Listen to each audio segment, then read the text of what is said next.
Oh man. And then he's deaf, like 100%. So Alex had to go all the way upstairs and like poke him to wake him up. Did you see that? What? You What? wait. You wait when you review this. What? An orb, seriously, just passed behind me and flew across the room. This is in your house, not in mine. Okay.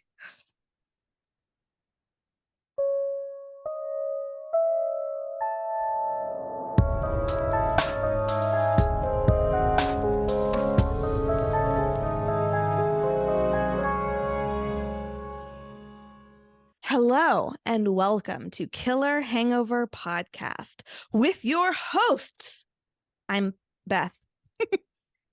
And I'm Bettina. And this is episode 150. Woohoo! Bizarrities. Bizarrities, my favorite.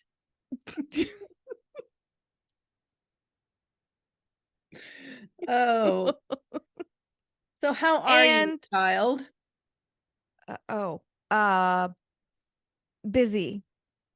What's Tis the new? season to be busy, but good. My heart is full. Busy and full.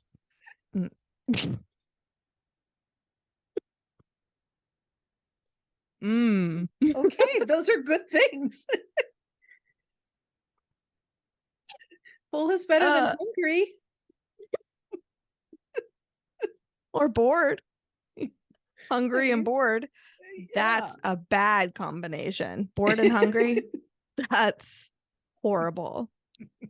And it's horrible for people around you too. Oh, hangry Beth is the worst, Beth. You are not wrong. You are not wrong. You know, we have just been so busy in the hullabaloo of life, and this being our last episode of season 1 of Killer Hangover, that we forgot to wish everybody a happy Thanksgiving on the last time. Oh my gosh. But episode. you know what? It's never too soon or too late to be thankful, right? Oh, you're just so sweet. I know. Oh, Charlie Brown. No, thank you, everybody. Before we start this episode, I'm just so thankful for the last almost 4 years of Killer Hangover podcast, the last 150 plus episodes. This has been a blast. So before we kick off this last episode, this is not the last episode, but the last episode of season 1. I just wanted to say a huge thank you. And hope everybody had a good Thanksgiving and has a happy holiday season and an amazing 2024. She took the words right out of my mouth, so I wish the same thing. I have really good feelings about 2024. Ditto. Like really good feelings about it. I don't know why. I probably just don't you think 23? I mean, yeah, it's not over yet, but don't you think it just flew? I mean, it wasn't a bad year, but it wasn't a good year. Like it was just like a transition year to like, I feel like 2024 is going to be a good year. I just feel it. I just feel it. I don't know. It wasn't a bad year at all. Not at all. I had my baby girl. Like, I was filling paperwork out today and I'm like, 2023. Wow, it's almost over. I have to start putting in my mind 24 now. Yeah, by the time that happens, it's already going to be 2025. Like that. That's never kind of the way I felt when I was Gosh. filling those papers out. I just remembered it was 23. Yeah. So wishing everybody happy holidays. And it got me thinking, because I got a sorry to put my kid on blast here, but I got a note home from my 5-year-old's teacher because they're doing a Thanksgiving, kindergarten's doing a Thanksgiving like program. And I got a note home because they were practicing for the program and my 5-year-old couldn't keep his hands to himself while they were practicing. And so I talked to him and I was like, what were you doing? You're supposed to be practicing your songs. You have 3 songs and it's like a total of 20 minutes. Like, what were you? Ow. I think it's like 15, not even. But like, what were you doing, bud? And he goes, well, I couldn't keep my hands to myself. And I said, well, but what were you doing with your hands? Well, I was touching my friend's tummy. Why were you touching your friend's tummy? Well, I was jiggling his tummy like Santa, and then I was touching his cheeks. I said, well, why were you doing that? I don't know, Mom. Okay, well, let's Let's not not do touch our that. friends' tummies or cheeks during the Thanksgiving prayer service, please. But at the same time, please do, because that would be really entertaining. But don't do that. Don't do that. Don't jiggle your friend's tummy, please. I mean, the things that come out of this kid's mouth, it is so hard to keep a straight face. Especially him. Yeah. Yeah. He says things the way they are. He has no filter and it just comes Mm-mm, out. mm-mm. He is the proverbial the truth of a child. Yes. Yes. Gotta love Oh. it. Gotta love it. Well, we are, of course, drinking. Yes, So, of well, we're course. of course drinking. I mean, duh. What do you have? I think we decided we'd just drink our favorite. Well, kinda.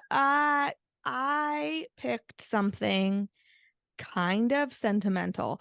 We started episode 1 with a red wine. So Hmm. I picked a red wine and I picked something, well, it's called Midnight because my story is kind of on the spookier end. So I did the menage a trois, I did the midnight. Nice. I like that. I do too. I do too. So this is what I'm drinking. It's a dark red blend. And so yeah, sentimental reasons, red wine. Mom, what are you drinking? Oh, I have a glass like that. I should Yeah, have this was from my wedding. I know. Cheers, Well, honey, to 11 years, by the way. We just celebrated that too. Man, it's wow. just Here, flying by cheers. life. I am Well, what are you drinking. drinking? Mm, Mm. I couldn't wait any longer. It's been sitting here. Uh, uh, Sparkling. I'm drinking sparkling, of course, but it's not Chandon or Corbel. It is actually a Mary. hmm. It is from France. It's a rosé. Who's Mary? What? What'd A, you say? a Mary, Oh, a the Mary. Oh, name I of thought it. you said and Mary. It's and I was like, where's Mary? I don't what? Mary's not Got it. here. So it says on the back of this is from, oh boy, De La Mont, De La Mont, France. And it says Prince? in 1950, oh no, jeez, in 1531, a Benedictine monk of Le Mans discovered the first sparkling wine of the world. And that's Oh. where this comes from. Oh, so that's like a fancily, a fancily I will be sparkling. bringing a couple of these to Christmas dinner. So you can sample it also. I shall sample. I shall sample. We just won't share. Mm. Mm. Well, as we sit here and just indulge, cheers, Mom. Let's just dive on in here. Are we ready? We are ready. You are first. I am first. So, okie dokie. Being our bizarre episode, it's kind of left the door wide open It for does Beth, that. especially it being our last episode. It I really wanted to my gosh. I can't tell you how many episodes I started with this. I wanted to cover this. So I started researching and writing it up. And then I was just not good enough. I started researching that and just started writing it up, watched documentaries, wrote stuff up. Just wasn't good enough. I probably have like 8 episodes written up. Season 2 is already in the works. Let me tell you. Just in the matter of writing up this silly episode. But I decided to stick to our theme, killer hangover, a bit, and decided to cover some bizarre paranormal hauntings. Oh, Okay. nice. Okay. But before we get into the bizarre hauntings, I thought it only fair I cover the 2 pioneers of paranormal investigating. Mm, mm, mm, Is it Lorraine? mm. Lorraine? Ed and Lorraine Warren. Yeah, I was right. Yes. Yeah. So honestly, if it weren't for them, I don't know. They were just such a huge contributing factor to paranormal investigating. And if it wasn't for them, I don't know where the whole paranormal investigating would be. So I wanted to cover them and some of their bizarre paranormal stories because there's some really cool ones. And yeah, okay. Cool. So that's what I'm doing. Yeah. Okay. Okay. Okay. Okay. Okay, cool. This is like Ed and Lorraine Warren 101. This is not like do you hear that? At least it's not my house. The coyotes are out. Oh, yeah. It's that time. I don't hear it, but It sounds like they're like right outside my window. well, they're probably right outside your fence. It's like they're like sitting right outside my window. Okay. What are they saying, Beth? Not that. All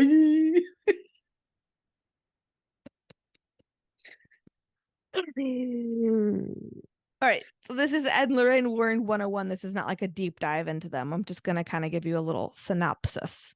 Okay. Okay. Here we go. If you don't know who Ed and Lorraine Warren are, you've made it to episode 150. I don't know what to tell you. You haven't listened to all the episodes. You're starting. This is your first one. Then you need to hop off and go find another podcast or no, I'm just kidding. Starting in the 60s, before paranormal investigating was a thing, the couple worked together on clearing homes, exorcising people, and not like working them out, but like exorcising them, like getting demons out of them with the Catholic Church. They worked to educate people on demonic possessions and hauntings. They're the center of the Conjuring movie franchise. It's all based around cases that the Warrens have covered in their careers. And I'm going to say this nicely. Do not watch those movies as fact. Those movies are all based around, yes, they're based around true events. So like they're Hollywooded. They're Hollywooded up. Like lots of wood is used to build those movies. Like The Nun is said to be based on a case that they've done. Literally they went to a church that's supposed to be haunted by a nun and they may have come in contact with her out in the cemetery. Boom. And then end of story. 40 years later they made 4 movies on it. Like it's not like that in real life. So just keep that in the back of your noggins. I have not seen all of these movies as well. So when I do start talking about some of these cases and you're like, oh, that sounds like The Conjuring 12. I don't think that's even a movie, but just say those who have seen the movies. I've never seen the movies. So if you're like, oh, that sounds like such and such movie. Yeah, maybe that was in that movie, but I'm just going to tell you about the actual cases. Okay. All right. I'm done educating you now. Was that it? Okay, There's the 101. The end. Okay. The Warrens claim to have consulted on over 10,000 cases. Wow. 150 ain't nothing. What? 10,000. We're on episode 150. No, but they've consulted on, like, they've gone and like I know helped that many. 10,000 is mind-blowing. Mind blowing. And that's not all of them were haunted. Ed was really big on trying to debunk The things. bunker. He was a real big trying to. He reminds me of Zach in a lot of ways because he's either going in one to debunk it or two to find a demon. There's like no in between for him. I mean that with lots of peace and love. Okay.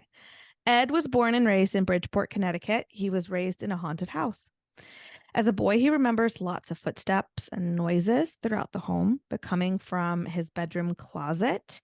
In particular, he would gain bravery and peer into his closet. He'd hear noises and he'd gain bravery and he'd peer into his closet, and this ball of mist would be in there. And then slowly this light would form and a face of an old lady would appear. The old lady would then be seen sometimes walking around in his bedroom late at night. Ooh. He went and told his father, who was a very conservative Catholic, and his father's response was that there is a logical reason for everything that happened in that household.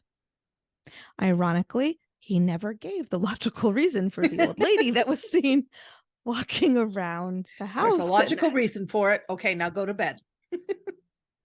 Okay, well then why is the old lady walking around my house, Daddy? As Use long your as she noggin. doesn't It's logic. as long as she doesn't hit you over the head, you're fine. Whack you upside the head. Lorraine was also raised Catholic in Bridgeport, Connecticut, always believed everyone could see lights hovering around each other, hovering around them. Could, yes, she thought everybody had lights. Could see the lights around them. Thank you.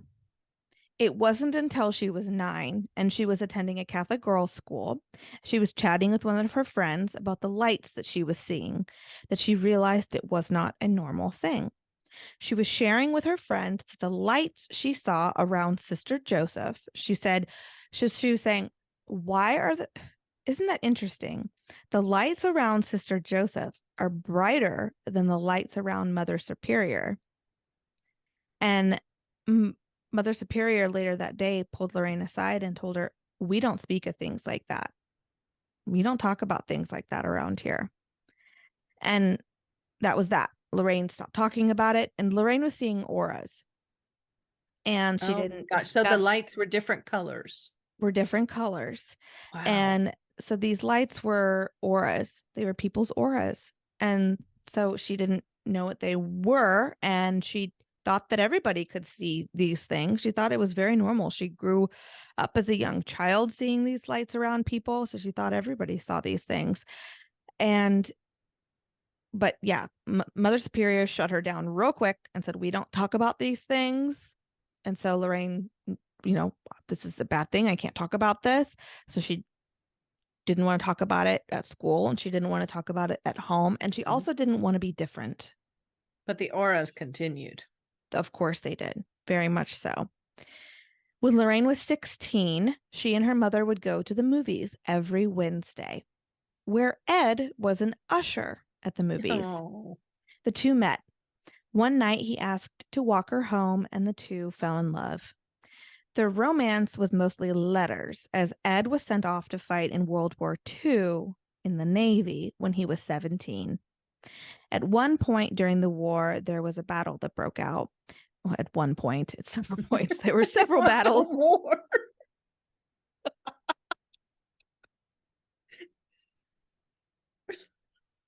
Ed actually witnessed, and laughing aside, Ed actually witnessed a lot of war. And his ship crashed into an oil tanker and everything exploded. And he and his crew had to jump into the water. And one of his crew members, is that what you call them, was horribly injured and was calling for help. So Ed swam to him to help him. And as soon as he got to him, fire just surrounded them. Oh, And he just started praying to Mother Mary, just praying. He thought his life was over. And so before he knew it though, a helper boat, you call them. I'm around kids way too long. A helper boat came through the flames and pulled Ed and his friend out of the water, and they both survived.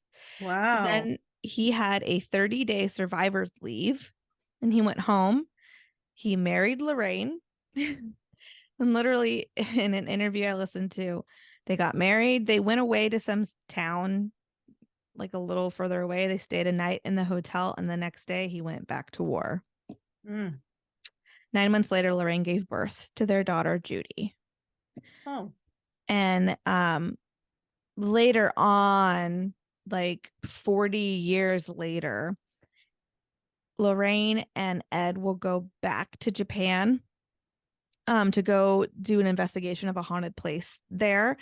And Ed takes Lorraine to this dock near where they were doing the investigation, but he takes her out of their way. And he took Lorraine to this dock and he said, "This is where I was when I got the call that you had just given birth to Judy." oh, And he wanted to bring oh, her there. Yeah, it was really sweet. very Anyway, touching. um, when Ed got back from the war, he set to painting. He went to art school, and I don't know if he went after war. I mean, he had to have gone after war because I don't know when else he would have had time because he went right when he was 17 to war. At some point, he went to some art classes, but he set to painting basically right away to make a living for them. He loved to paint, and he was actually pretty good at it. And he loved painting local landscapes and historical homes.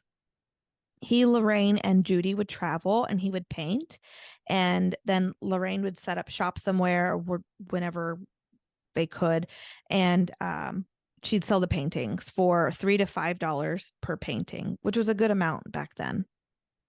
One day, they were in Heinecker, New Hampshire. Does that sound familiar? Maybe ringing any bells? And they stopped by the local historical home known as Oceanborn Mary's. Oh, you did that. Yes. I did that in episode 45. See, a lot of this stuff is coming full circle. It's kind of fun. Sorry, I had to take a drink. The owner invited the couple in to chat, and this changed their lives forever. For Ed, the owner started chatting ghost stories, and he loved this. He loved it. It had fascinated him so much as a boy, and now he had found somebody who was open about talking about it, but not only that, but was also experiencing something that he had also experienced and Oh, wasn't just shutting him out with like logical or it's illogical logical. explanations or like, yeah, wasn't just shutting him up, was actually like open to talking about experiences. And Ed's like, "Oh my gosh, same thing happened to me." And so he was loving that somebody was actually talking to him about this stuff. And then for Lorraine, she too was sitting at the dining room table and she's listening to these stories when all of a sudden it felt like she was lifted out of her body. It felt as if she was floating, looking down upon herself and Ed and the man. And she wasn't scared, but it was just such a different experience. And she said it was the first time that she didn't fear death. She just it just felt so different to her. Ed had noticed his wife kind of drifted off, like she just looked weird. And so he started calling to her, like, "Lorraine, are you okay? Lorraine?" And she wasn't coming to. She was just sitting there. And the owner was like, "Is she clairvoyant?" And Ed's like, no. And the owner's like, "Well, because this happens to clairvoyants in the house all the time." Really? That's when they realized she really did have a gift. The two were hooked from there. Like I mentioned in episode 56, they started going to haunted locations on the East Coast. Ed would paint these haunted houses or haunted locations. And then Lorraine, using her quote unquote Irish personality, would go up to the house and say, "Here, my husband painted this. He really wanted, they'd trade the painting or the sketch for ghost stories." And this was kind of their ticket in to get into the haunted house Well, and how'd they make money then? learn about, well, I don't know what they were doing for money here, because even when they started, even when they started doing ghost investigations, it was all free. They started being known as the ghost people, as the people that, if you lived in a haunted house in the New England area and you had a problem with ghosts or you needed to talk to somebody about ghosts, they were the people to call, and they would help you or just be people to talk to about it. And they didn't work for money. They were Right. always free. So I don't know what they were doing for money at this point. I mean, maybe they were still painting on the side as well. Hmm.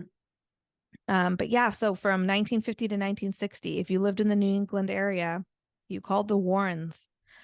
1952, they founded the New England Society for Psychic Research, and that society is still running today. Their Wow. son-in-law is running it now. Um, and over time, I know I'm jumping ahead a little bit, but um, over time, their caseloads just became, I mean, 10,000 is what they worked on, but their caseloads just became so heavy. But they were really strict on, they would have people work for them, but they wouldn't just like hire people on and send them out. The people would go on cases with Ed and Lorraine for years and learn how to do it their way and what to do and be really fully trained. And Ed and Lorraine really had to trust them before. And then they would go on the case, but they would send video and pictures and everything back to Ed and Lorraine and really get like, what would you guys do still? Like they were really in contact with every So did these case people, still. these trainees or whatever, did they have a gift or a talent or Uh, and see, they're still doing it to this day. And I'm sure they do. I mean, did they pick the people because they had this talent I'm or sure they do. I'm sure they do. And Ed really depended on Lorraine's gift. If they walked into a house and Lorraine wasn't feeling anything, then Ed would right away go around and start debunking things. He would go oh, around right away. And if she went in and instantly started feeling something, he would go around and follow her gift and follow what she felt. And it was, they really hmm. worked together as a really good team. Um, so yeah, Lorraine had the gift, Ed was the debunker. And then over time, they would use their fame. So back then, demons, especially, are a voodoo topic. You don't really talk about that, especially in the church. It was not talked about. And just like his dad, there's a logical, A you just don't voodoo talk about it. topic? Voodoo, like you don't talk about it. Taboo. Voodoo. Voodoo. You're right, Mom. I I'm know. wrong. You're right. What is it? Hooboo? Boo. Hooboo? Taboo. Taboo. A taboo subject. That's a fun game too. Oh my gosh. I'm embarrassed. It's a voodoo. It's a voodoo topic. Okay, a taboo subject, especially in the church. They don't like to talk about it. And Ed actually had this really interesting comment. I really thought it was very intriguing. He said, "I don't think you understand." And this wasn't the exact quote, but this was just kind of the gist of it. He's like, "I don't think you realize how many priests I've met that don't believe in the devil." And what he meant by that is that they just don't, it's taboo. They don't want to talk about like the fact that this can happen. This happens. If you're going to believe in God, you have to believe in the other side to it. Mhm. And eventually they did start using their fame. The church wouldn't do an exorcism on a whim. And No. that's understandable. They can't go out to every single haunted house. There has to be proof. And the Warrens understood that. But here they are with proof in a lot of situations, and the church would still not go because maybe there's negative media attention, or, there's too much media attention saying it's a hoax. But the Warrens are like, no, we have proof it's not a hoax. We've been in there. This is happening. There was a situation where two priests went in to just do a blessing on the home, and the one priest was just absolutely terrified inside the home and was like, this house is, it needs an exorcism, but I'm not going to be the one to do it. That's how scared he was. I cannot be the one who does this. But the church refused to do it because the media was reporting that it was all a hoax. So then the Oh. church backed out. So the Warrens would use their fame, though, to speak out in the media to try to get the church's attention in that way, too, to prove their proof as well, to kind of fight against the negative. Does that make sense? Mm-hmm. So it's interesting because a lot of people call them con artists. A lot of I don't know. I think in their minds they really were fighting God's fight, and they really were trying to clear homes. They did a lot of exorcisms with the church. They actually had one of he ended up being the Pope. They had him come out and he approved an exorcism in one of the Connecticut hauntings that they did. So they did a lot of good as well. So Well, I know they were joined with the priest at Amityville. A priest joined them. they always had a priest with them for blessings and stuff. Always. I really don't think they ever went into a home without a priest majority of Wow. the time. Mm-hmm. Let's see. In 1973, The Exorcist movie came out. So then in 1974, one of the most intense poltergeist hauntings happened in Connecticut. And this was showing the public that the devil does not just live on the movie screen. But then you have the reverse side saying, isn't that funny that one of the most famous movies just came out and now all of a sudden it's happening in real life? So it's a flip of the coin there. It depends on what you believe. You can believe, like the Warrens are saying, like, this is proof that this is real. That movie is based on truth. You guys have to see that this is happening out there in the world. It's not just happening on the movie screens. You have to be careful with those movies that you're watching because this stuff is real. Or you can say, well, isn't this interesting? That movie got so much attention. Now you're wanting attention and you're using this poor family to get that attention. So it's whatever you believe. But this was such a huge case. I'm going to cover a little bit of it. It was called the Lindley Street Poltergeist. And like I said, this haunting is up for debate. It's pretty bizarre. So odd things started happening to the Goodins basically right when they adopted their daughter in 1968. As the little girl grew up, the bizarre things started to intensify, poltergeist things. One night in 1974, a rhythmic pounding surrounding the walls inside the home scared Laura and Jerry Goodin so much that they called the police. The police found nothing, of course, and then the next night they called the police again when every door in the home was slamming, opening and slamming, opening and Oh slamming. my gosh. Mm-hmm. Items are being moved all over the place in the house, and police are getting called to this home time after time again because of all these things happening. Who do you call? Can't call Ghostbusters. That's not a thing. Not I wish yet. it was. So they keep calling the police because they don't know what to do. Intruders have to be the culprit. I mean, they don't know what to believe. But the police keep finding nothing. The Goodins are terrified. As time keeps passing, this keeps intensifying. One night, the couple are bringing in groceries. Groceries. Groceries. Groceries. Full circle.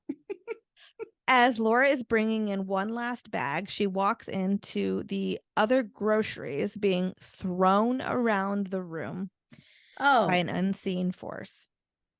Plates are and glasses are being smashed all over the kitchen. Jerry is in the other room, terrified. This is kind of funny, but it would be very scary as the reclining chairs are opening and closing one by one. All three of them. is he in And one of them? and no, he's just watching them. And one of the articles I read is like he watched the reclining chairs in concert as they opened and closed. And I'm just like, like just watching. Meanwhile, Okay, the plates are crashing. scary, but very humorous to Oh my picture. gosh. Mm-hmm. They pick it up. They pick up the kitchen. They put everything back together when it all stops. Like this is just an isolated event, right? Like this is just it has to be an isolated event. That night they're awoken to a horrible crash as the table had just been their kitchen table just flipped over. Okay, this is crazy. Their cat was heard singing jingle bells. Their What? cat was their cat was heard talking on multiple occasions.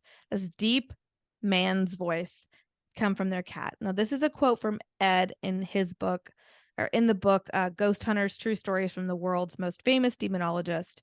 Quote: At some point, the Goodens thought it would be a good idea to hire a tutor for their daughter. A very nice woman began giving her lessons. One day they heard this really foul cursing and swearing coming from behind a closed door. It was the voice demanding that the door be opened. When they opened the door, all they found was the cat. They checked everywhere to make sure that there wasn't somebody hiding somewhere.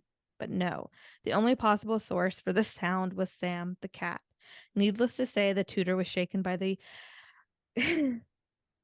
they had a really hard time persuading her to come back. Unquote. Can you imagine? Well, my cat talks, but he doesn't cuss. No. And he doesn't sing jingle bells. Yeah, he does talk. It's like rah, rah, rah, rah. He does And he talk. speaks loudly. Very. One night the Warrens are called to this house and they walk in with a priest to total chaos. They walk in and the home is filled with policemen, firemen, city engineers. So the police had been called out like normal to help the family. They were in fear with noises and everything. But then they witnessed the refrigerator bouncing. So the police did see something. Okay. They see something. So then they call the fire department and the city engineers because they're like, this is probably like a gas thing, a gas leak, maybe, because the refrigerator is bouncing. So, but then the recliners start going again. A policewoman witnessed the little girl being like yanked back, like by an invisible rope. The policemen, the firemen, the city officials, they all witness things with their own eyes. Crucifixes being thrown off the walls, pictures falling, plates coming down, the refrigerator moving across the room, the recliners opening and closing. They witnessed all of this stuff firsthand. And these are city officials, like Right, official right. people that are not going in there to find hauntings. Okay. Um, then so this is like so then the media is going crazy with this that this place is haunted and all this kind of stuff. And then the Warrens are in the process of trying to get this place exorcised. Okay. So then a police officer apparently reports that she saw the little girl tip the TV with her foot just once. And so the event was all deemed a hoax, that the little girl was doing this the whole time. And so then the church didn't go out to exercise it because this was this is just all a hoax. But later on, some police officers do come, like the priest did bless the home, and they did see like a mist and stuff and like all this other things, but like it was never fully exorcised, and the home still stands there today. um but it I don't know. I don't know if it was a hoax or not, if the little girl did it or not. That's a lot of stuff for a little How could girl she to make the be recliners doing. move? And that's a lot for a little girl to be doing.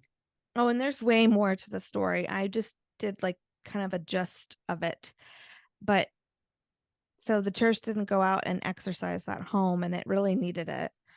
So that's when Ed was like, we need to start stepping up and using our voices in the media too. Because the chief of police spoke up and was like, this is all a hoax. And he's like, okay, well, you just totally ruined what we needed to be doing. So that's when Ed was like, we need to start speaking up to the media too. So that was kind of the beginning of everything for them. Soon after that, they did the Amityville. So it Mm. really started for them. Okay. Bizarre cases. That was just kind of the beginning for them. That was their story. Now I'm going to jump into some of their bizarre stories. I'm going to take a drink of wine, and I'm going to read this story because I was going to sum it up, but I'm just going to read it. This is our last episode, so it's going to be a little longer. I apologize, but I couldn't sum this up. I'm going to read it directly from their website. Okay. They have on their website the NESPR website, the New England, the, their spirit, the, there's the group that they started in the 50s, that they, yes, their website, they have these case files there. And this one was fascinating. And I Okay. was going to sum it up, but I think I need to read it in their words.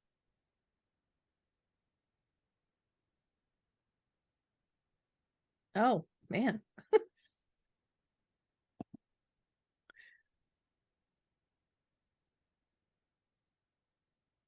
Bill Ramsey was born and raised in Essex, the seaside town of Southend in the UK.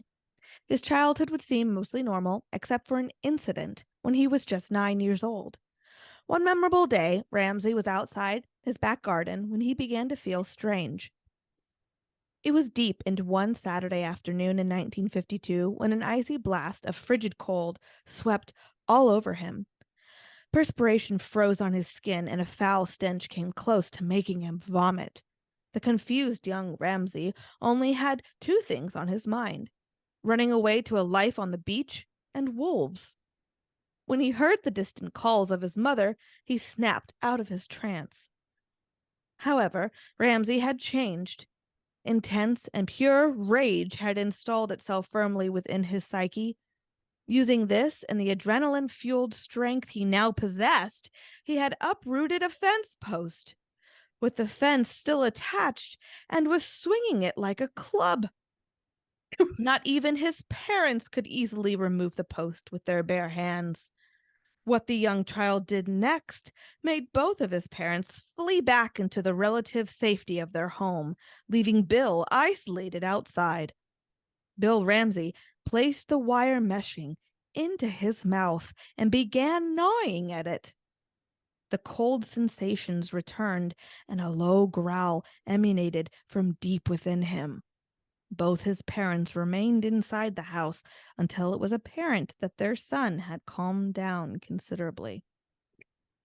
For Jeez. nearly 15 years after that terrifying incident, nothing even remotely similar happened in the life of Bill Ramsey. He had grown up, gotten married, and became a doting father of three. The first 2 years of his marriage, though, were plagued by nightmares. Well, that's horrible. Each dream was the same, and the results ended up identical as well. Ramsey always awoke in a cold sweat and was overwhelmed by feelings of dread and unease. In his dream, he had always a few steps behind his wife. He was always a few steps behind his wife. He would then turn to she who would then turn to face him and would run away in extreme terror. It was only in 1967 that these dreams ended. 18 months on, and Bill woke one night to hear what he thought was panting of a wild animal somewhere inside the bedroom. He was correct. It was It was him. Bill himself. Once again, there was a lull in activity for approximately 15 years. It was now 1983, and Bill was out with some friends at a local pub. After several drinks, Bill began to feel the same icy chills that first manifested much earlier in his life. He made an excuse and headed to the lavatory. Once there, he checked himself in the mirror and saw a wolf looking back at him. This was just a precursor as to what was to happen on their way home. In the car ride home, and without any warning, Bill began to growl and immediately turned to his fellow passenger. Both hands twisted into claws, and Ramsey tried to bite the leg of his friend. The designated driver didn't panic. He brought the How car much to do they have to drink? He brought the car to a stop and made attempts to get the raging Bill out of the back of the car. It still took several minutes and quite a bit of effort to finally get Bill out of the car. By now, the frenzy had dissipated. The Sun newspaper documenting the story of Bill Ramsey. The Sun newspaper documenting the story of Bill Ramsey. They had that twice. Worse was to come, but not for another 18 months. Shortly before Christmas 1983, Bill begins to suffer from chest pains, and thoughts immediately turn to a possible heart attack. Bill checked himself into the emergency room of the local hospital and was halfway through a blood pressure examination when he sank his teeth into the arm of the nurse Oh and no! ran through the ward as a man possessed. Witnesses would later reveal that Bill had hunched shoulders and both hands had curled into talons or claws and bared lips just like a rabid animal. Anyone that dared approach was knocked down easily with almost superhuman strength. It took quite a few people working as a team to finally subdue the rampaging man. A police officer managed to place handcuffs around Ramsey's wrists, but still this was not sufficient. A tranquilizer finally put an end to the outburst. The following morning, the tranquilizer had worn off, and so did the original transformation. After a hearty breakfast, the attending doctor listened to the whole story and recommended that Bill remains under observation. However, he was a voluntary patient and was fully entitled to check himself out. Bill did so, but was back within the span of 2 months. In January 1984, man, this is a very long story, Bill had just finished a visit to his mother when he began to feel an attack coming on. He made it to the same hospital on the same terms of his previous visit. The attending nurse was alone with Ramsey in the emergency room and feared for her life once she told Ramsey that she was going to find a doctor. Ramsey threw to one side and lunged for an orderly. By chance, 4 police officers entered the hospital and immediately circled Ramsey. The officers and Ramsey had a standoff for a few seconds until Ramsey began snarling and growling at all 4. The policemen advanced on Ramsey, who defended himself with some vigor. One of the 4 police officers suffered wounds so severe that he ended up at the hospital for another 4 days. All 4 managed to handcuff Ramsey again. The short walk to the waiting squad car went off without incident, as Ramsey had apparently regained his faculties. When he arrived at the local police station, they immediately summoned the police surgeon. Ramsey considered the suggestion of checking himself into a mental institution, but decided against it, citing the stigma that he might feel in the days to come. Since he was clearly in control and rational, Ramsey was released in the summer of 1987. He was back at the police station. This time, however, he was much more public-spirited, having made a citizen's arrest to a local teenage prostitute. He drove her to the state. What is happening? He drove her to the station. The second that he parked his car, she fled into the station. Ramsey once again felt the now familiar sensation surging from the middle of his chest. Just as a burly policeman approached the car, the officer, considerably bigger than Ramsey, started to question him and made the big mistake of gently touching Ramsey's arm. Mm-mm. The wolf within him took immediate hold of Ramsay, and the officer was thrown to the ground and was having the life choked out of him until help finally came. Ramsay was so wild that it took a dozen policemen to hold him down and 2 injections to finally restrain him. For the next 10 days, countless MRIs, x rays, and psychiatric tests could not determine what was wrong with Ramsay. Clearly, there was some issue that needed resolving. Yeah, thank. Nobody could really switch from mild mannered rationale to rampaging berserker and back again in the space of a few minutes unless there is something seriously wrong. One thing that went in Bill's favor was the visit to London of American demonologist Ed and Lorraine Warren. Bill's story appeared on a television show at the time of their stay. Lorraine immediately considered that Bill was being possessed and got in touch with the South End on-Sea police station. After dialogue on both sides, the Warrens obtained the opportunity to talk to Ramsay. During an exorcism in Connecticut, Bill Ramsay begins to physically change into a werewolf. If you're Huh? watching on YouTube, I'm putting these pictures here. You have to see them. During an exorcism in Connecticut, Bill Ramsay begins to physically change into a werewolf. The Warrens negotiated with Bill Ramsay and finally convinced him to come to their church in Connecticut and undergo an exorcism with their own specialist, Bishop Robert McKenna. Bill relented and made the trip with his wife in 1989. A tabloid newspaper, The People, sponsored the trip. The night before the exorcism was due to take place, Ramsay tried to strangle his wife Oh no. while she slept. When the exorcism actually began, Bill was not at all impressed. His service was being conducted in Latin, and for half an hour, nothing happened. Bill then took on an entirely different appearance. His face contorted, and both hands formed claws. McKenna commanded the demon to leave. The full force of werewolf fury descended on McKenna one time and then disappeared for good. The whole event was recorded on film. Bill Ramsay last appeared in public in 1992 when he updated his progress. Just before his exorcism, the transformations were increasing in both frequency and seriousness. Since that time, there have been no incidences reported. He was a werewolf, possessed by the devil.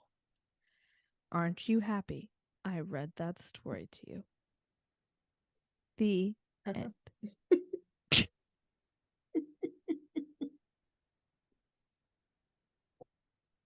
Okay. Do you remember from episode 56 when we talked about that occult museum? Yes. And I told you about the haunted dinosaur doll toy? I don't remember a dinosaur toy. Come on, Mom. It's only been 150 episodes. You don't remember the haunted dinosaur toy? I just remember Well, Annie or whatever. The story took place in Brookfield, Connecticut, and the toy was assembled and belonged to a boy named David Gletzel. Witnesses say the toy dinosaur moved across the room and a voice was heard saying, "You are all going to die," coming from the dinosaur. The toy was possessed, as well as 12-year-old David. Oh no. The Catholic Church performed a formal exorcism on David, in which priests, Ed and Lorraine, as well as family, took part in. One of those family members being Arnie Johnson. Does Arnie Johnson ring any bells for you? No. Just like a quiz. I know. No. The devil made me do it case. 19-year-old Arnie Johnson would go on to stab his landlord, Alan Bono, in a fit of rage. This is what prosecution claims, of course. They claim that he did this in a fit of rage. Arnie's defense claims that during the exorcism, Arnie threatened the demon inside the young David, and the demonic presence then transcended into Arnie and possessed him. What was Arnie doing at the exorcism? Family was there. He is the fiance to David's sister. Okay. So he's David's future brother-in-law. Mm-hmm. This is the first court case in the United States in which the defense was seeking to prove innocence based upon the claim of demonic possession and denial of personal responsibility of the crime. On November 24th, 1981, Arnie was convicted of first-degree manslaughter. The judge wouldn't even have it. They didn't even let Ed and Lorraine and any of their proof into the courtroom, which Ed took really hard because he's like, until the day the court of law views our proof, I don't think people are going to believe in ghosts. Well, I mean, I wonder how Arnie, if he was possessed, how did he act in prison?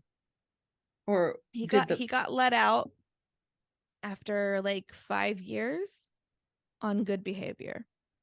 I think 5 years for killing someone? Did he kill him or just stab him? he killed him. And killed him.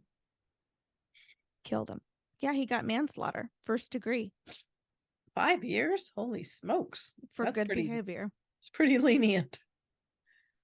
Then, so those are our cases, right? These are the killer hangover cases. These are fitting. This is the devil on trial case. In Hebron, Connecticut in 1990, a woman believed the house she was renting, was haunted. And so she was so scared. She left in the middle of the night. She was terrified. Well, then the person she was renting it from was suing her for all the back rent that she owed. And she called the Warrens to find evidence and proof that the house is haunted because she's like, I'm not paying rent. I don't want to live there. It's haunted. So they went and they won the case. No kidding. Mm-hmm. They proved in the court of law that there were such things as ghosts. They won. My goodness. And that was the biggest win for Ed. That the Holy court of law smokes. said there was ghosts. Okay. This is my last thing. So when you think haunted doll, what do you think? The rag doll, Annie. Annabelle. Annabelle. Especially because we're talking about Ed and Lorraine. But I'm going to hop off the Warren train and we're going to bounce around off. No, I the found this funny. scariest haunted doll is that freaking doll you talked about in Key West. The Robert the doll? I mean, Annabelle doesn't have anything on that doll. That really kind of freaked me out. No, Robert the doll was scary. Okay, no, this doll, I found this story and I'm gonna end on this story. It has nothing to do with the Warrens. I saw this and I had to share it. Okay. It is a haunted Disney Elsa doll. Oh no, just let it go. A little girl got one in 2013 for Christmas in the Houston area. It said phrases from the movie and sang songs from the movie. You get it. Elsa, let it go. You press her necklace and she sang the song, Let It Go. For years it did this. And then in 2015, she started switching it up and she started singing Let It Go in English and in Spanish. Okay. And there's not a switch to like switch the language. She only comes in one language? She comes in one language, but she's bilingual all of a sudden. She started singing Let It Go in Spanish. So the parents were a little bit confused, but it was a bit random. Okay. Over time, and I mean over time, it's 6 years the doll is doing this. The doll will talk, sing Spanish, English. She's getting old, so sometimes she does this without the button being pushed anymore. Oh, and did I mention that the batteries had never been changed? The family decided to let her go and throw her away in December of 2019. Weeks later, they find the doll back inside a bench in their living room. Quote, the kids insisted they didn't put it there. And I believed them because they wouldn't have dug through the garbage outside. Unquote. And that's from the mom on the KPRC2 Houston News. At this point, Elsa was only speaking in Spanish by singing Let It Go in Spanish. Just singing Let It Go in Spanish. I don't even know what that would sound like. I should have looked that up. I bet that. What, were you going to sing it? Yeah. So, mom double bagged Spanish singing Elsa, put her in the bottom of the garbage, and put her out on garbage day. They went on a trip. Shortly after, they returned and found Elsa had come back No. and was waiting for them in their backyard. What? This time, the family wasn't taking any chances and decided to mail Elsa to a family friend who lives all the way out in Minnesota. The friend taped the Spanish singing Elsa doll to the front bumper of his truck. And so far, Elsa has not returned. Well, she's been singing as he's trying. I just see her little plastic arms just going out and singing. Oh my gosh. This reminded me though of this doll that Katie had. I don't know if it was Katie's doll or my doll. Now I'm drawing a blank on the song. But this thing would sing and it didn't have batteries in it. It was at my dad's house when we were little. And it had like it was dream with me, cuddle up and sleep. Bedtime is a magical time. Dream with me and sleep. Didn't have batteries. And it would sing that in the middle of the night. Oh my gosh. That thing disappeared. I don't know where it went. I wonder why. Oh my gosh. Well, my friend Socks, who is an avid listener, but anyway, she has an Ernie dog. Ernie dog. Ernie dog? Doll. From Bert and Ernie in Sesame Street. Yes. And she swears her father's spirit comes through on this Ernie doll because it's like sitting on a bookshelf, like it backed in a corner in the bookshelf, and every now and then Ernie has no batteries in him, and every now and then Ernie will just talk. Just like, does it have certain phrases, or is it just it's talking? Whatever Ernie, Sesame Street Ernie would say, but Ed just all of a sudden he would just talk. Yeah. That's just creepy. Yeah. Like, why would that even happen? How did that happen? How does that happen? I don't know. How does a doll show up once it's been thrown away twice? I don't know. I just don't know. Well, did you enjoy the little tidbit about the Warrens? I did. That one story about the house where everybody came to it, that reminds me of the that house in, is it Idaho or Ohio? The one that Zach Bagans ended up buying, the one that ruined his eyes. Indiana. Yeah. And there was a They lot tore of that people, one down. A lot of people who witnessed. I thought about that too. That was in that was in Indiana. That I came across that house when we covered Indiana, and I was just like, nope. No, this one's way too creepy. Way too creepy. I don't know. There's so many. When I was doing research on this, I wanted to just do obviously the bizarre ones. I had to cover the werewolf one because you don't hear stories about werewolves every day. But the one that happened in London is a big one that I know a lot of people are really interested in. But that's such a big, the girls, it's two girls that were really affected, but like they were caught bending the spoons, and but there was so much that was happening there that they did fess up to doing like 2% of, they said like I did like 2% of it. They faked some of it, and it's I don't know. It's it's sad because even if some of it just a little bit was faked, then That it fakes takes the away, whole everything out. then nobody, yeah, they're not going to believe any of it anymore. And that makes it really hard for them to do their job if any of it was real.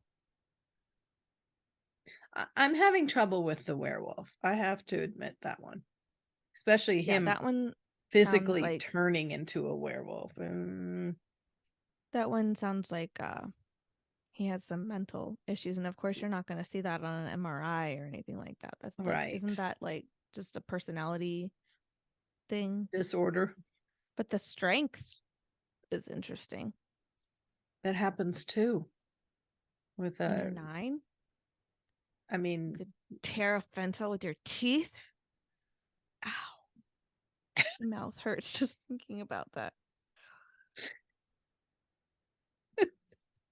And those things are howling outside still, which is kind of creepy.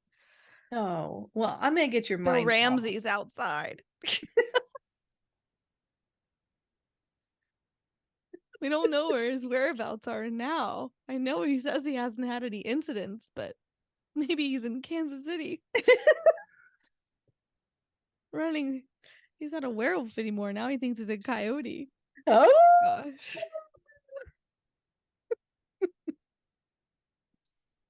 Oh.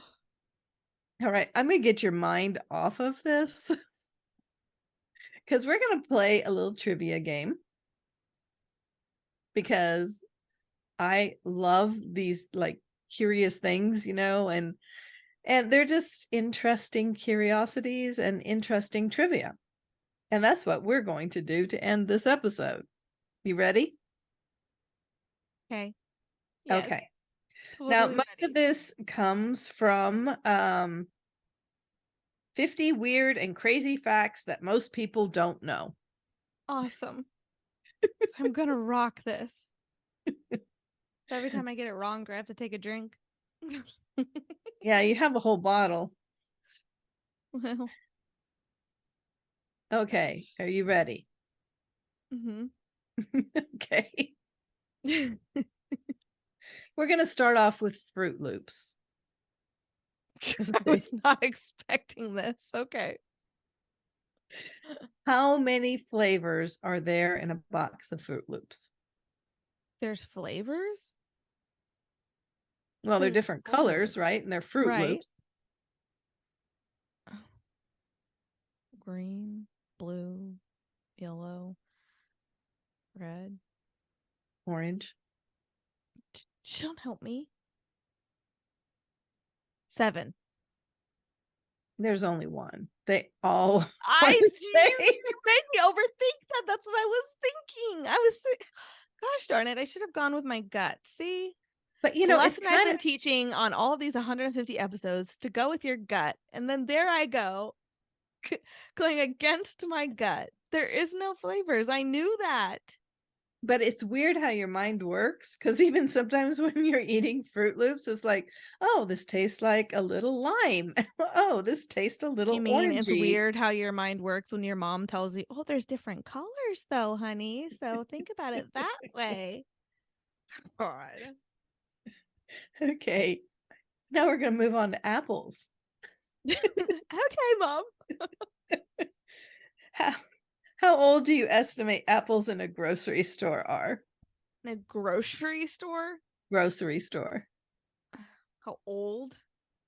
Oh gosh. I mean, nice, red, juicy apples. Well, the apples I just got from the grocery store were not very Grocery. juicy. Uh, they're probably like 3 years old. They're not 3 years old. But they are 6 to 12 months old. Okay. They're usually picked between August and November.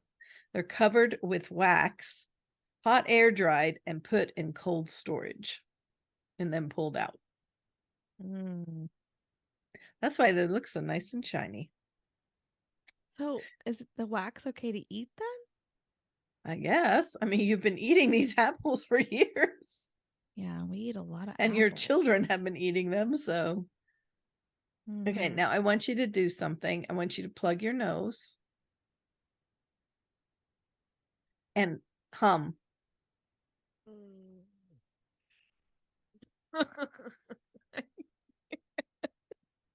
That's more like moaning. It's impossible.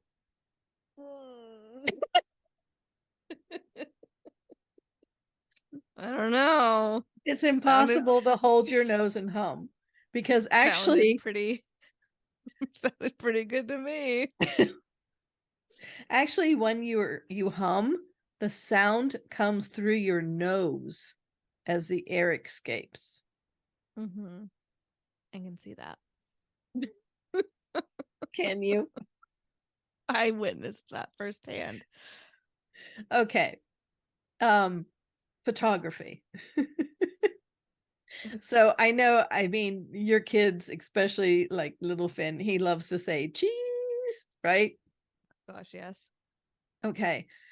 What do you think people said in the 1840s when photography first started?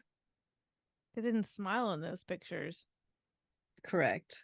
But they did say something. Sour milk. They said sour milk. They said Prune. they did. They said prune. They said prunes to keep their mouth shut. Prunes. Prune. That's awful. That is not attractive looking at But all. think about it. What does it look like if you Prune. say, say prunes, right? Like a I duck mean, now we got the kiss. fish face going on that people do. Prunes. We've reverted back to the prunes. No, but they don't look like they're saying prunes in any of their pictures. They look like Prunes. they look like they've had way too many prunes. Not enough prunes. Yeah.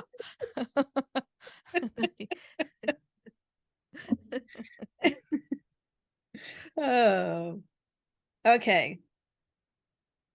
10118 is a zip code, but it's only for one building. What is that building? Empire State Building. Yep. Yes. Yes. Good job. I know my New York trivia. I got that. Okay. Queen Elizabeth II, God Mhm. rest her soul. She actually had a stunt double when the sun shone so that the queen did not have to get bothered with the sun shining in her eyes. I need one of those. So, this stunt double, who did it, by the way, for 3 decades, she was not What? allowed to sit on the throne. She had to squat over the throne. She must have For had how really good thighs. I know, that's what I'm thinking. She had to have Great quads. amazing thigh muscles. Great glutes. I mean, awesome. For 3 decades, she did this so that Queen Elizabeth did not have to be bothered by the sun. Is this just, are you asking a question or just sharing No, I'm saying, information? I'm just summarizing. Oh, like I should have done with the werewolf story. Another weird thing about Queen Elizabeth II, her Mhm. cows slept on water beds. What? What? Her cows slept on water beds Why? to relieve pressure points. What? I don't even know how that's possible. cows, don't they sleep standing up? Like a lot of the time? I think that's horses. Maybe cows do too. Yeah, because if you see a cow lying down, isn't it supposed to be raining? Or Oh going to rain? gosh. There was somebody that told you that. Let me tell you, it's not the If truth. the cows are lying down, it's going to rain. Yeah, I've that's always heard. yeah, from whom? And I know the answer to that. It's not true. Fine. Ask a farmer rancher and he will tell you it is not true. A farmer rancher. And you know that person too. So, I okay. know lots of people. You're so popular. Popular. Have you ever heard of a dunce cap? Yes. Okay. And the word dunce? Yes. Okay. All right. What do you think I'm dunce? No, you are not a dunce. All right. So the original dunce cap was developed by the 13th century philosopher John Duns Scottish, who pronounced that the pointed cap. So a dunce cap sits on your head and it goes up Kind of like like a a cone head, wizard's hat. Yeah. like a cone head, right? Yeah. But he said that the wearer would get knowledge from the tip of the dunce down to his brain. So it was almost like a Oh, signal, like a funnel. well, upside down funnel, but Yeah. it was like a signal. Oh, beep, beep, beep, beep, beep, beep, beep. Oh, knowledge. And then it would like go down the dunce cap into his brain. Sounds like he was a dunce. By the 1500s, the dunce cap wearers became far and few and slowly became what it is today, a dunce. That's actually really funny. Oh, okay. Okay. Okay. The Statue of Okay. Liberty had its dedication in 1886. It stands tall and proud and is an iconic statue that we can easily identify. But what did it start off as? What do you mean? What did it start out of? Like, did it start out? I don't understand. What was the reason for the Statue of Liberty to begin with? Just a statue or Hmm. I don't. I feel like I should know this. Tell me. a lighthouse? Oh, yeah. Well, yeah, that makes sense because it's on a little island out there. It was a lighthouse, and the flame that she Hmm. holds could actually be Because it seen uh could be seen within 24 miles. So a 24-mile radius. that makes sense. I thought that was pretty cool. It is pretty cool, Mom. Thank you. Okay. This one I thought of when, I mean, I looked it up, but I thought of when we were on our, cruise thing and we stopped in the island. There was an iguana there whose tail had been chopped off. Oh. But they could grow their tails back. And so he had this little stub that was growing back. Well, then there's another animal, the sea cucumber. Have you ever heard of that? I have, but I have no idea what they look like. Yeah, they just have like this long body like a cucumber, and then they have these phalange things coming up. But Cute. anyway, So cute. it defends itself by shooting out its internal organs. Oh, what?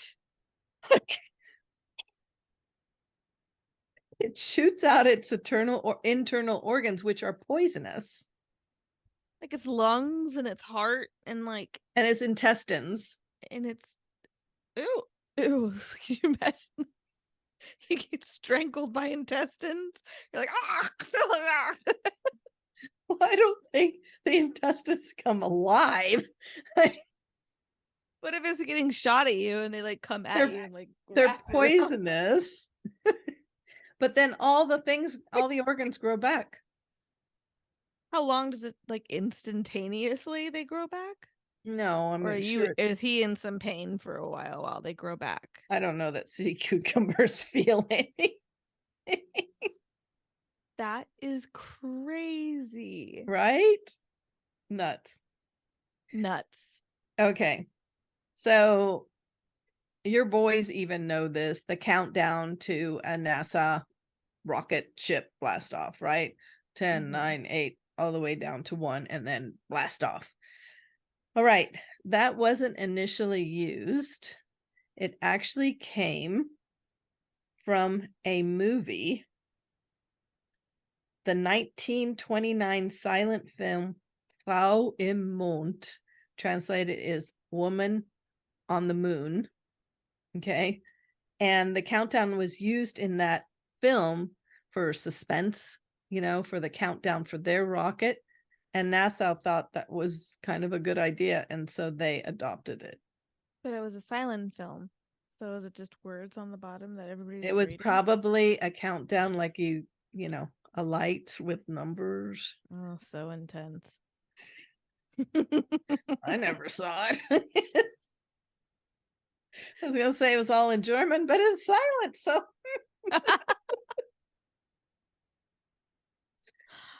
They stole it from Hollywood. Now that's interesting. all right. British tanks are equipped with what? I It's know this. it's something that American tanks are I not know equipped this. with. I know this. I What know is this. it? It's something to make tea, right? It has to do with tea, yes. Like a kettle. They have a boiling vessel. I knew it. Yep. So the crew can make tea. I knew that. Whether they're resting or at war, they can make tea. All right. You The thought you last had me letter there. added to the alphabet was what?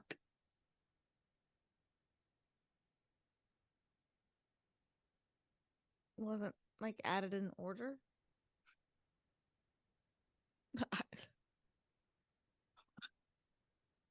Okay, well, if it's not Z, then what is it like J? Yes. What? What? No, it's not. It's The not last really letter this. added to the alphabet was J. No, it wasn't. Really? I'm so smart. That's crazy cool. Oh, I am just. I need to drink wine more often. Okay, talking about letters. What is Mhm. the one letter that is not in any of the states' names? Can I can I have some time to think about this one? You want to take a sip of that wine? Yeah. It's making you so smart.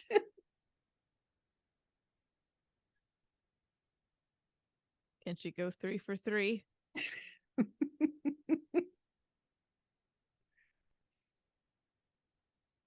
Mm. Q. Yes. You're rocking it. You're rocking it. Okay. So what do I win? I'm off of the show. Oh, oh, that's Okay. sad. Now this one you don't have to guess anything. Do you believe Oh, in good luck charms? do you believe in magic? Yes, I do believe in good luck charms. Okay, that's probably good. Because those people who don't, they might after this. I'm President married to a baseball player. We believe in. Oh, that's true. Yes. President McKinley, who was our 25th president, would wear a red carnation for good luck. There were times that he gave the carnation to somebody as a souvenir. And this happened in 1901 when he gave a little 12-year-old girl that was in the crowd his carnation. Only minutes later, after he Oh handed no. the carnation off, he was shot and killed. And he never handed it off? No, he had before, so Oh. but Oh. Well, come on. Yeah, Ruin that don't story. ruin this. Don't ruin this for me. Ruin that Don't story. ruin this. Don't ruin this for me. And he'd never done it before. And the first time he did, The first time he did it, he got shot. Yeah, done. that's horrible. Okay, now these next two are from 20 rare and bizarre things that actually exist on our Earth. Okay, and you know I love these things. All right. I mean, the sea cucumber wasn't cool enough for you. I mean, No, that if you was could so shoot cool. out your internal organs, where does it come out?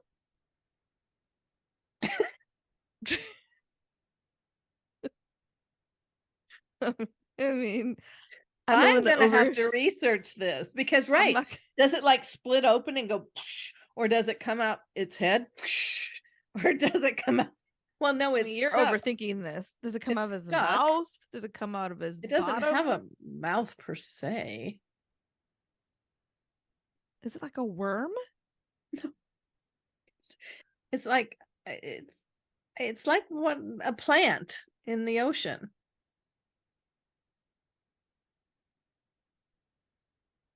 Oh, did I tell you about the eel I saw on the beach? No, Mom. Tell me more. Oh, I was in Mexico and Ew. I just I like was really walking processed what you said. Ugh, no, you and I didn't. was walking on the beach, you know, which I love to do With your broken foot. Da da with da my da da. broken foot. And I look down and I see the snake. Okay, now I love the beach. One of the reasons is because there are no snakes. So I look down and there's this slithering thing in the water. And it's Uh, all different colors and stuff. And I'm like, oh, cool. what the? Mm. And I just am standing there far from it, watching it. And I'm like, that is an eel. It was an eel that had somehow got washed onto the shore and was trying to make its way back into the water. Oh, that's kind of sad. Did you help it or did you just sit there and watch it die? No, I went and I walked away. But this Oh, man was going towards it. I think he was going to grab it and throw it in the water. sure. Sure, But Mom. I You was keep going to telling go yourself that. I was going to go swimming in the ocean because I love to swim in the ocean. After that, no. Really?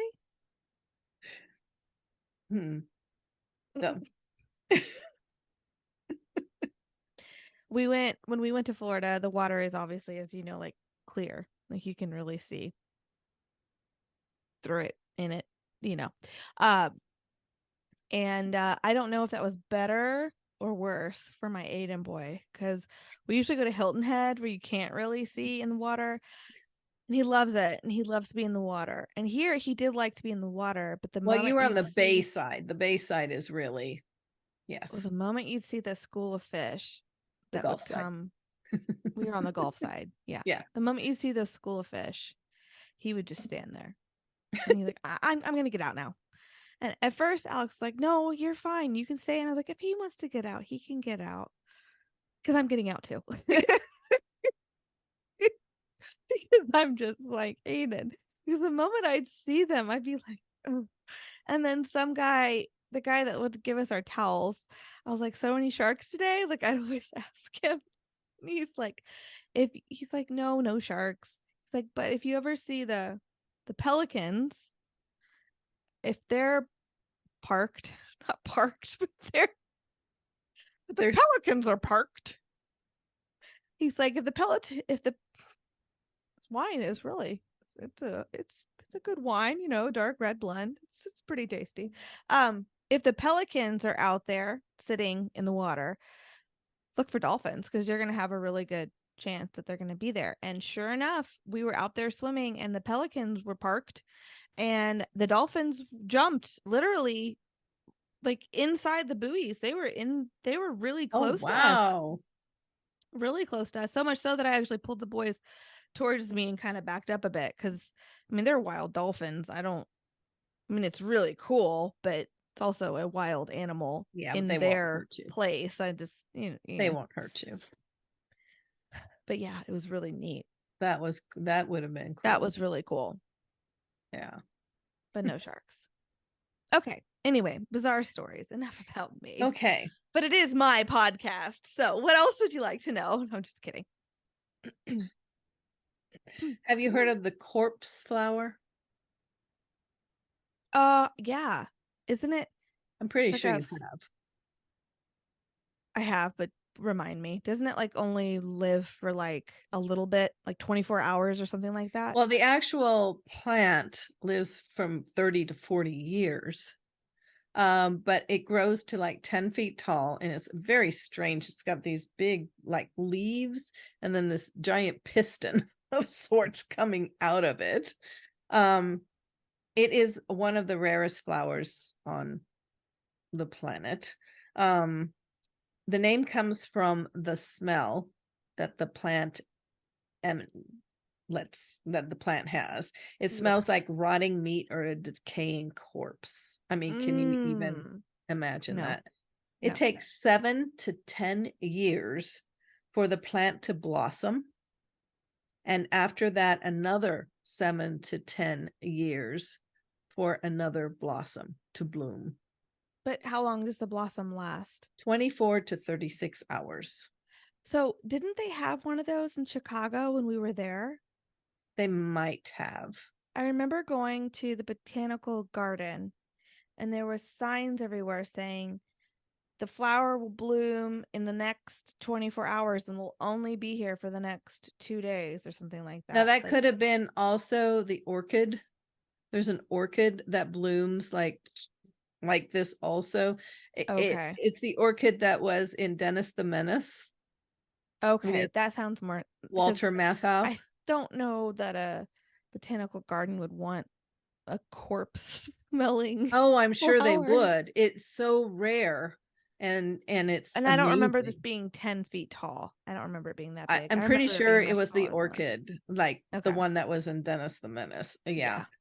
Um, but I was like, oh, Dennis why the does it Menace. smell like that? Obviously to attract insects, but why? Does it eat them? I mean, is this an That's insect eating fascinating. plant or anything? But no, the smell and the dark color of the plant attract the insects which fly inside of the flower. When nothing is found, no rotting meat is found. So it's like flies, any kind of insect that eats dead meat or, Oh my God, that's so gross. So it attracts those insects, but it carries the pollen on their legs when they fly out and then helps to pollinate the plant. There's only 1,000 of these in the entire world. Gross. So they're considered to be endangered. Um, now, this is crazy. The plant is able to warm itself up to 98 degrees so that it's even more like a Like a body. body. Oh, But you can that's imagine weird. 98 degrees would emanate even more of the smell of rotting flesh. You know, I just thought that was so cool. That's disgusting. All right. About 250 miles south of Lima are a collection of giant geoglyphs. They're known as the Nazca lines and are in the shapes of plants, animals, and shapes, like triangles and rectangles. You know what those are, right? The large things that are in the ground that you can see when you fly over them. Yes. Okay. Supposedly, these were made by the Nazcas 2,000 years ago. Of course, you can only see these if you're flying in the air. In So how 2016, did so that just blows your mind though, like if like so how did they know that back then? I know, but listen, in 2016, Peruvian archaeologists found a geoglyph. So they're still finding these. All right. Weird. That is 98 feet long and looks like an insect. I thought it looked a lot like an ant, with lots of legs and its tongue sticking out. Huh? I mean, where is this concept coming from? Aliens. It makes you wonder. It just makes you wonder. All these weird shapes. How did they make them that big? How did they make them? And That why? they still exist today, 2,000 years. And why? Yeah, I don't know how they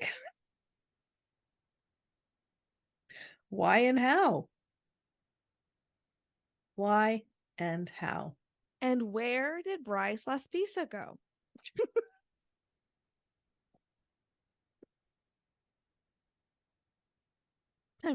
So many questions.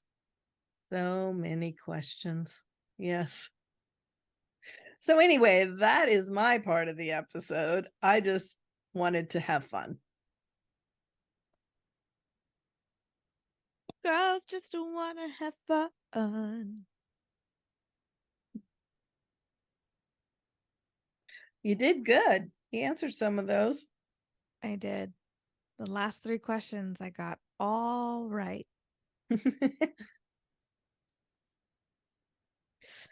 Oh.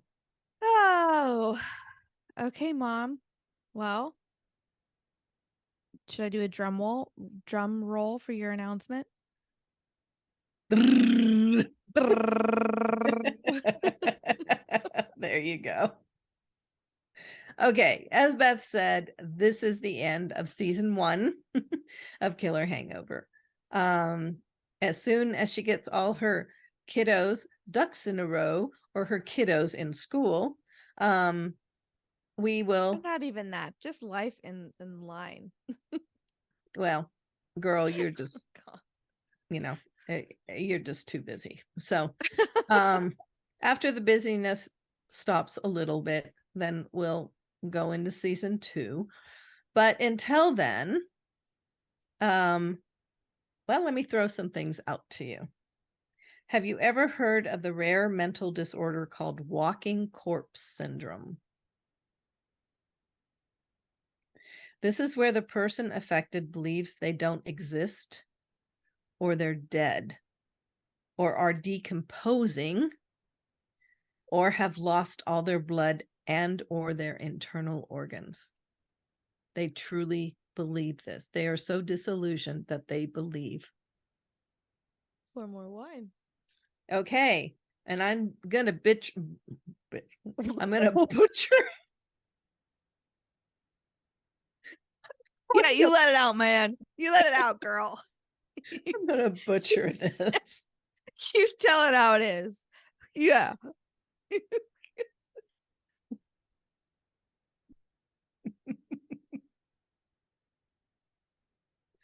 Erokig Gahara.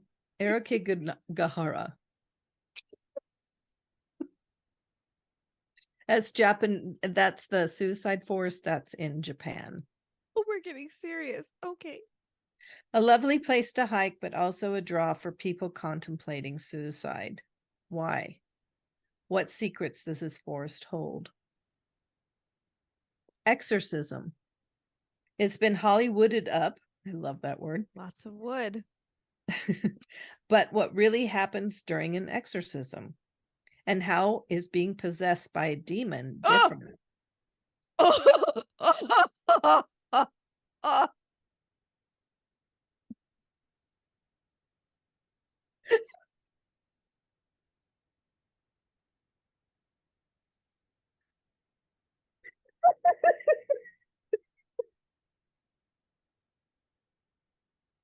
Oh my gosh. What do we have to do when this happens? You gotta go away and come back. I gotta go away. All right, why don't you start over on that one? Say a little Our Father. My gosh. Okay, exorcism has been a bit Hollywooded up. But what really happens during an actual exorcism? I mean, you talked about it today during the episode, but what actually happens, and how is being possessed by a demon different from a mental condition? How do you tell the two apart? There are so many curiosities and questions out there that I would like to find out. And well, find the answers to. And that's the inspiration for my podcast, Curiosities, Questions, and Quests, where I'll interview people and do the research to get those answers for you. And I'm shooting for spring of 2024 for the first release of this podcast. Yes, she is. I'm so proud of her. With a lot of help from Beth. Oh, I'm going to be there every step of the way to help you. Oh, and by the way, every other month, we'll do a Killer Hangover episode. Yeah, I'll come on when I can to help her out, but I'm really excited for her. She's going to have a lot of fun and she's going to be really good with her little bizarrities.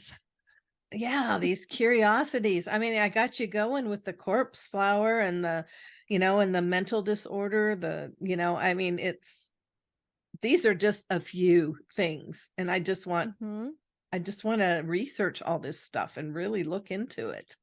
No, I think it's great. I'm The really sea excited cucumber, how does it explode? Okay, its now internal that's cool. organs? You could do a whole 50-minute episode on that one. I don't know about that, but Wow. With me babbling on, maybe you could have me on for that kind of an episode. I would have a lot of questions. So anyway, I've always been intrigued by these things and fascinated by them. And of course, have always had the inquisitive mind to, try to dig deeper. And so that's what I'm going to do. Now I will cover some true crime, but the bizarre true crime. So I have some in mind already. So I'm not leaving true crime totally out of it, but it will not center on true crime. And I'll drink on a few episodes, but not all of them. And Killer Hangover will be back. We will keep you all posted. Look out for us. I'd love to give you guys a date, but I'll keep her is. in the loop by having her on every other month, and Yeah, so we'll do a Killer Hangover episode. Yeah. So yes. Well, happy holidays again, everybody. Happy holidays. Thank you. Thank you for supporting us and for giving us the love. I felt your prayers when I was going through my cancer. You guys were there with me, and I really appreciated that. So you guys have been with us through two babies. Two babies. Two babies, my cancer. I mean, it's been a ride, hasn't it? It has. Oh my gosh. What all happens in almost 4 years. Crazy. But anyway, all right. We will be up. I mean, Killer Hangover will be up always. So you can still message us. The website's running, the email's running, everything's running. You can still message us. So if you have any ideas of things for me to cover, please send them. And spring 2024, curiosities, questions, and quests. Boom. For resources for this episode, you can find them on our website. Like Mom said, that will still be running, killerhangoverpodcast.com. Everything is still going to be there. You can still email us from there. Social media will still be there. You can still contact us from there. We'll still be there. This might be hard to say. This is another good one, Mom. Yes, it was, my love. Cheers, Mama. Cheers. I love you, kid.